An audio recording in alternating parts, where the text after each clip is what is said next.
মায়ের গর্ভ থেকে যখন একটি শিশু পৃথিবীতে আসে তখন বাবা মায়ের আনন্দের বাঁধ ভেঙে যায়। পৃথিবীতে আসার আগেই শিশুটিকে ঘিরে কত জল্পনা কল্পনা, পরিবারের কত কি আয়োজন। ছেলে হলে কি নাম রাখবে, মেয়ে হলেই বা কি নাম রাখবে, বড় হলে কি হবে, কোথায় পড়াশোনা করবে, আরও কত কি। এটাই স্বাভাবিক, কারণ শিশুটি তার বাবা মায়ের কাঙ্ক্ষিত সন্তান। কিন্তু দুঃখজনক হলেও সত্য, পৃথিবীতে অনাকাঙ্ক্ষিত শিশুর সংখ্যাও কম নয়। সেই সব শিশুর ক্ষেত্রে মায়ের গর্ভ থেকে পৃথিবীতে আসাটাই বেশ ঝুঁকির মধ্যে পড়তে হয়। কাউকে আবার মায়ের গর্ভেই মেরে ফেলা হয়। অনাকাঙ্ক্ষিত সেই সব শিশুদের জীবন ও অধিকার নিয়েই এবারের তালাশ।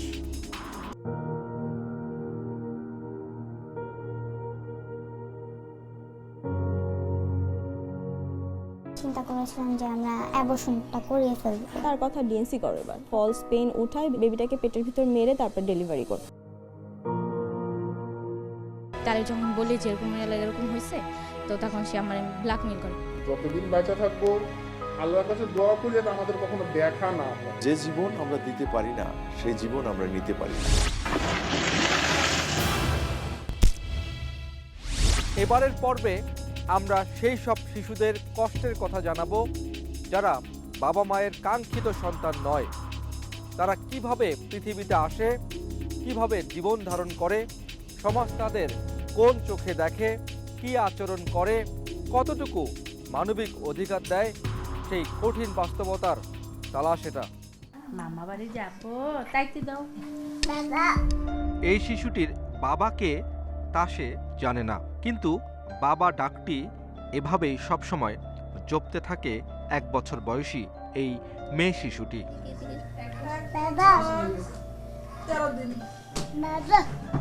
এই শিশুটি একটি অনাকাঙ্ক্ষিত শিশু।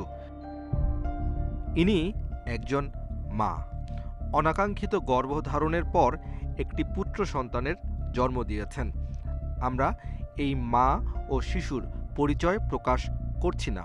গল্পের স্বার্থে এই মাকে ফাতেমা ছদ্মনামে সম্বোধন করছি।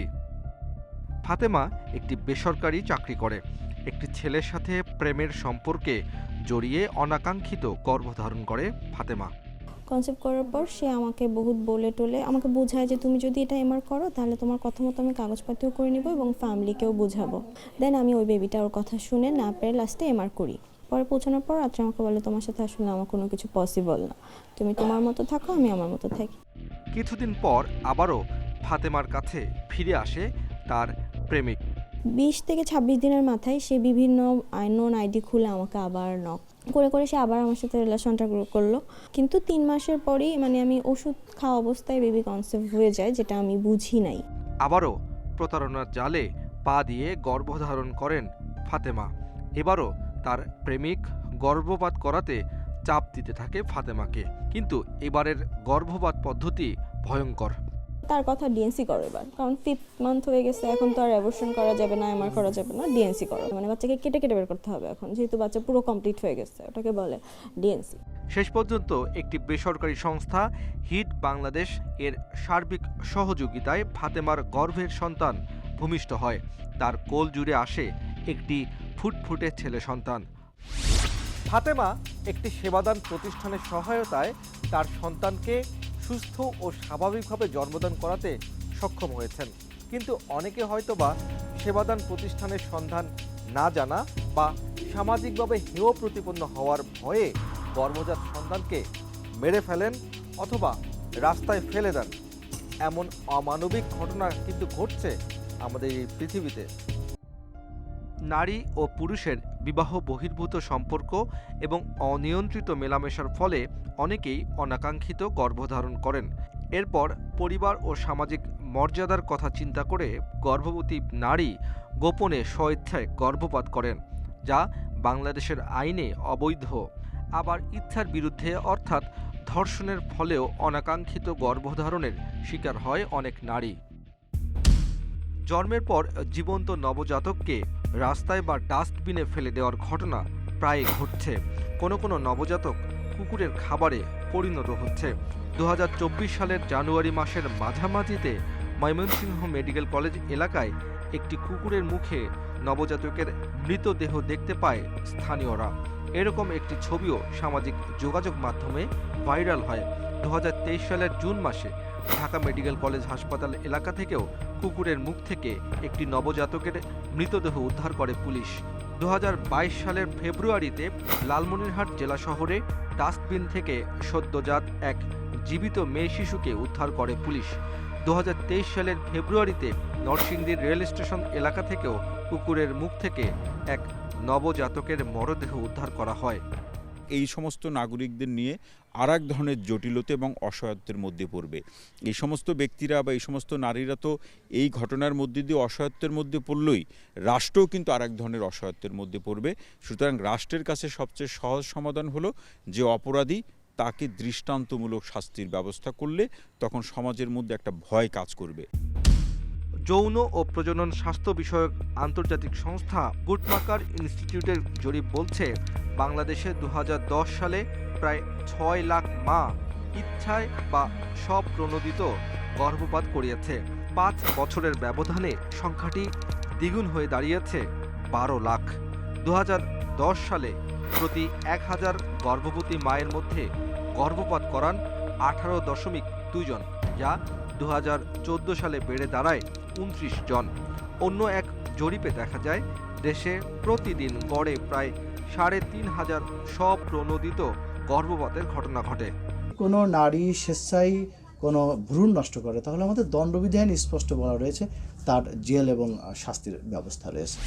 বিবাহ বহির্ভূত সম্পর্কের ফলে বাড়ছে অনাকাঙ্ক্ষিত গর্ভধারণ, আর এই অনাকাঙ্ক্ষিত গর্ভধারণের ফলে দিন দিন বাড়ছে গর্ভপাত।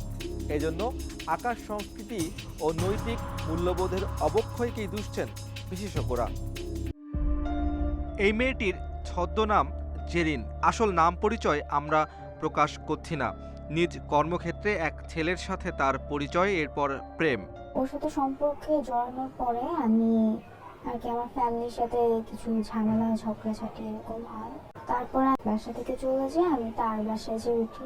জেরিন যখন বুঝতে পারে যে সে গর্ভবতী, তখন জেরিন ও তার প্রেমিক দুজনই সিদ্ধান্ত নেয় যে অ্যাবর্শন বা গর্ভপাত করে ফেলবেন। কিন্তু ততদিনে অনেক দেরি হয়ে গেছে। যার সাথে আমার সম্পর্ক ছিল সে চিন্তা করেছিলাম যে আমরা অ্যাবর্শনটা করিয়ে ফেলবো যদি পসিবল হয়।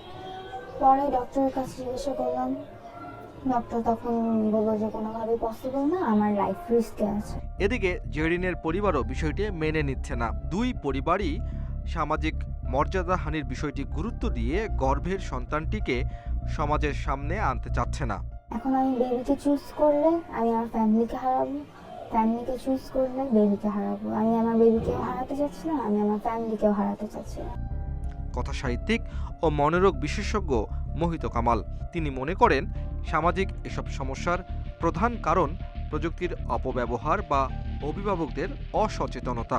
আমাদের মধ্যে ভোগবাদী সত্তা বসে যাচ্ছে, সেটা শিশু হোক, সেটা কিশোর হোক, সেটা তরুণ হোক, সেটা যে কোনো বয়সের মানুষ হোক, সুস্থ মানুষ হোক, যার মধ্যে ইনস্টিংক্ট আছে, প্রবৃত্তি আছে, তার ভিতরে ভোগবাদী সত্তা আধিপত্য বিস্তার করছে।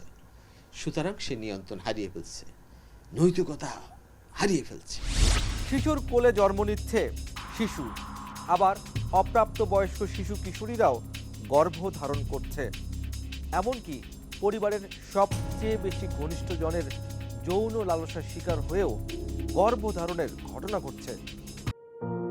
এই মেয়েটির বয়স 13 বছর। ছদ্মনাম তানিয়া। একটি দুর্ঘটনায় পরিবারের সবাইকে হারাতে হয়েছে।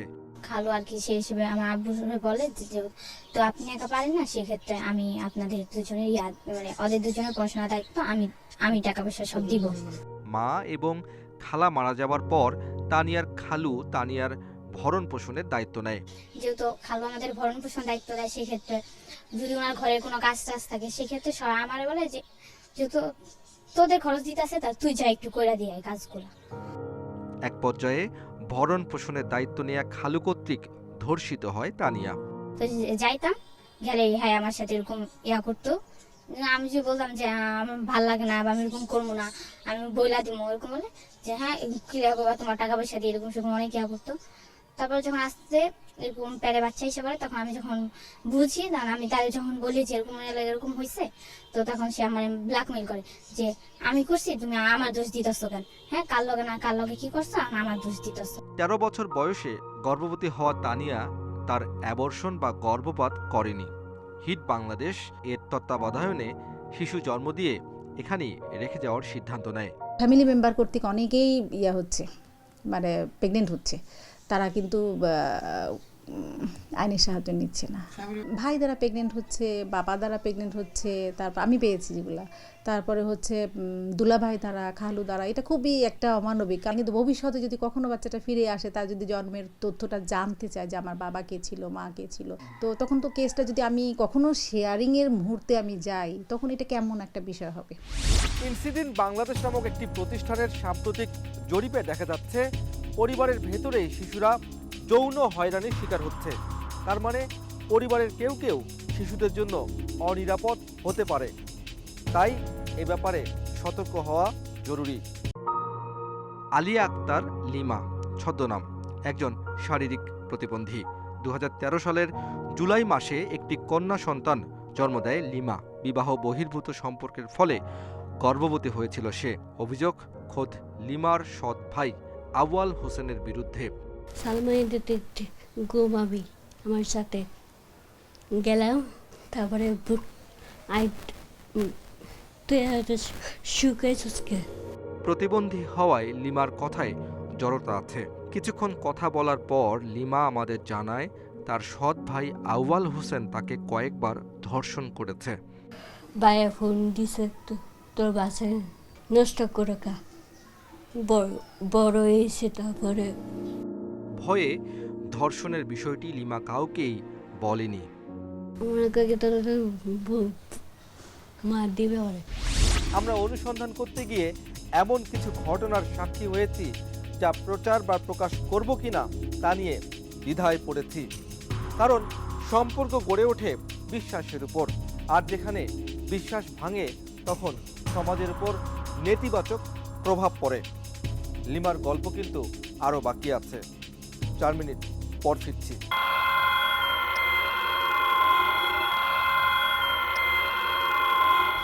এমন অনেক ঘটনা ঘটছে আমাদের চারপাশে যা সামাজিক, ধর্মীয় ও নৈতিকভাবে নিষিদ্ধ। আপনি আমি হয়তোবা তা কল্পনাও করতে পারি না। সুতরাং আমাদের সচেতন হতে হবে, আর সচেতন না হলে এমন অনেক ঘটনা আমাদের জীবনে নরক ডেকে আনতে পারে। লিমার বাকি গল্পটা এবার শুনুন। ধর্ষণের অভিযোগে লিমার আপন বোন লাকি আক্তার বাদী হয়ে তার সৎ ভাই আউয়াল হোসেনের বিরুদ্ধে মামলা করে।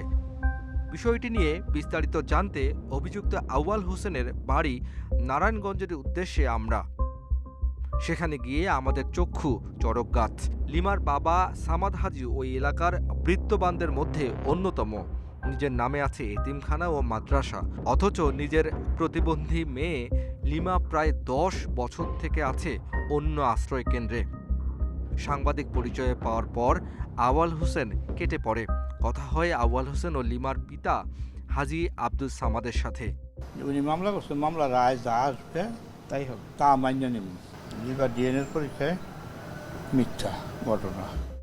তিনি আমাদের জানান লিমার সন্তানের জন্য আউয়াল হোসেন কোনোভাবেই দায়ী নয়। টাকা গেলে নয় সেখানে খাওয়ানোর জায়গা লাকিরে বুঝাইছে, ওই অসহায়তা নিয়ে খাইয়া আমার তো না বাহের সম্পত্তি বহুত ছিল করিয়ে বেঁচে গেছে। অভিযোগের তীর এবার লিমার বোন লাকি আক্তারের স্বামী মোতাহার হোসেনের দিকে, কারণ তার বাসায় থাকতো লিমা। এবার মোতাহারের উদ্দেশ্যে আমরা সোনারগাঁওয়ের কোনাবাড়িতে। সেখানে গিয়ে জানা গেল মোতাহার হোসেন এখন দেশ ছেড়ে পাড়ি জমিয়েছেন বিদেশে। ফিলিপাইন থেকে এখন সে কম্বোডিয়া থাকে, তার সাথে তার শাশুড়ি, তার শালি লাকি একসাথে থাকতো।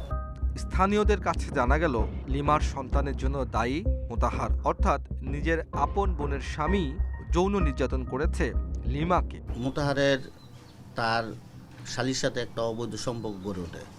এই সম্পর্কটা আমি তার বউরে লাকিকে অবহিত করি। অবহিত করার পরে লাকি ফাঁসি দিতে যায়। আসল রহস্যটা উদ্ঘাটন হবে মোতাহারের ডিএনএ টেস্ট করার পরে।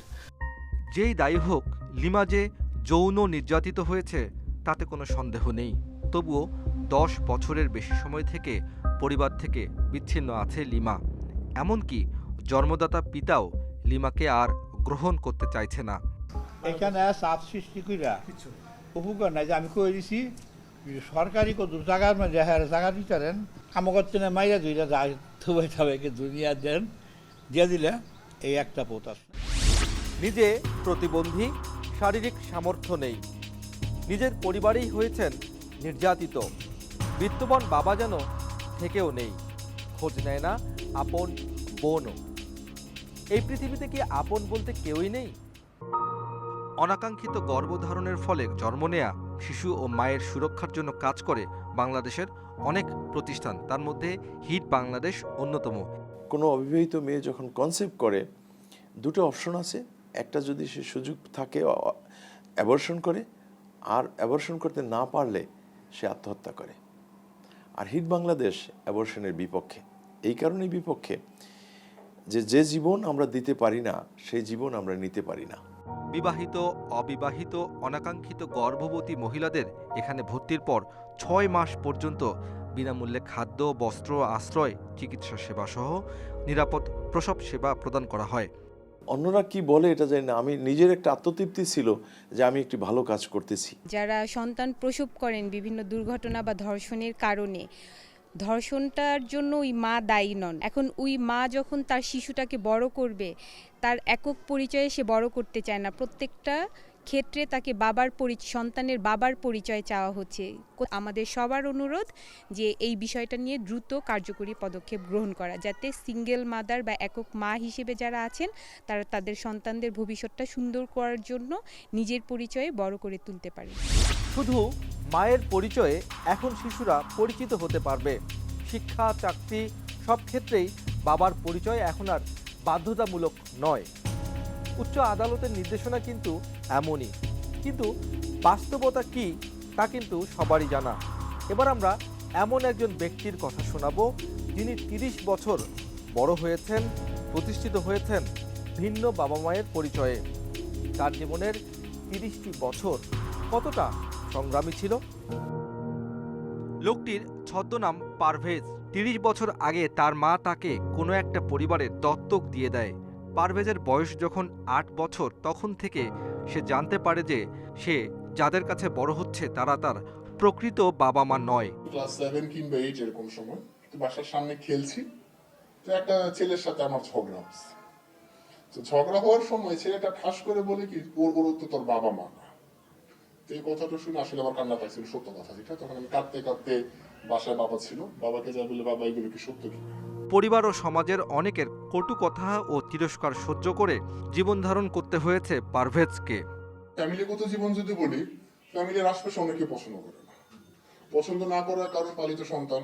তো আমার যখন গার্লফ্রেন্ড ছিল, আমার প্রায় 9 বছরের সম্পর্ক ছিল একটা মেয়ের সাথে। তাদের কাছে যখন বিয়ের প্রস্তাব পাঠানো হয় বা তাদের কাছে বলা হয়, তো তারা একটা কথা বলছিল, ছেলের তো জন্ম পরিচয়। পারভেজের বয়স যত বেড়েছে তার প্রকৃত মায়ের খোঁজ পাওয়ার আকাঙ্ক্ষা তত বেড়েছে। অনেকে আমাকে আসলে বলছিল যে চেষ্টা করার দরকার নেই, যেভাবে আছে ভালো থাকো। আমি আলহামদুলিল্লাহ আজ এত বছর পর ভালো আছি, সত্য কথা, কিন্তু মাকে দেখার আগ্রহ আমার সবসময় ছিল। 30 বছর পারভেজ তার মাকে খুঁজে না পেলেও তালাশ টিম অনুসন্ধান করে তার মায়ের সন্ধান পায়। তালাশের মাধ্যমেই পারভেজ 30 বছর পর তার মায়ের সাথে কথা বলার সুযোগ পায়। তারপরে কি তোমারে বুঝতে পারি? এটা কও। আপনি মনে রাখছেন, ঠিক আছে, আমি প্রত্যেকটা বার আপনারা মনে রাখছি। এতদিনে পারভেজের নিজেরও একটি পরিবার হয়েছে, আছে নিজের 2 কন্যা। এই যে এটা আমার ছোট মেয়ে, এটা হলো বড় মেয়ে। 30 বছর পর মাকে পেলেও কঠিন বাস্তবতার কাছে কি পরাজিত হবে পারভেজ? আল্লাহর কাছে দোয়া করি যাতে আমাদের কখনো দেখা না হয়। আপনি রাগ করলে করতে পারেন, বাট সত্যি কথা যেটা আমি মন থেকেই চাই, যখন আমাদের কখনো দেখা না হয়। নিজের গর্ভধারিণী মায়ের সাথে কথা বলার পর পারভেজের অনুভূতি জানতে চাই আমরা। দিন শেষে যেই মানুষগুলো আমাকে বলতো জন্মের পরিচয়হীন, তাদের উদ্দেশ্যে বলা যে আসলে আমার একটা পরিচয় আছে। আমি আজকে বুক ফুলা গর্ব করে বলতে পারি আমার আজকে পরিচয় আছে। একটি শিশু যেভাবেই পৃথিবীতে বা মায়ের গর্ভে আসুক না কেন, তার জন্য সে দায়ী নয়, তার কোনো অপরাধ নেই। অনাকাঙ্ক্ষিত শিশুর বাঁচার অধিকার রয়েছে।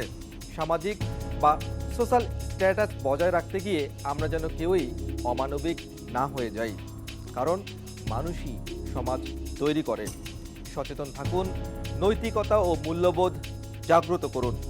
ভালো থাকুক পৃথিবী, ভালো থাকুক পৃথিবীর সকল আগত আর অনাগত শিশুরা। এবার যেতে হবে। আজ বিদায় নিল, ফিরছি আগামী পর্বে নতুন কোনো তালাশ নিয়ে।